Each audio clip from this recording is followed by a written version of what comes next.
Barang apa pula yang sampai ni guys. Korang boleh nampak dekat belakang ni. Nampak? Ni. Dengan sini. Nampak kosong kan? So, aku beli satu barang dekat TikTok Shop.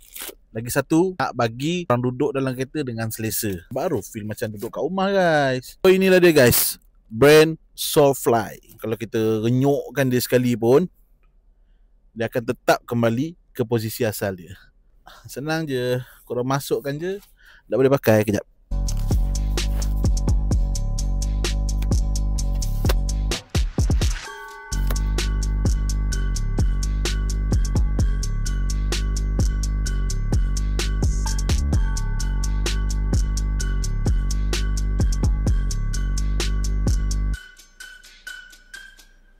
Kalau korang berminat, aku dah letak dekat beg kuning. Korang tekan dan beli je sekarang guys.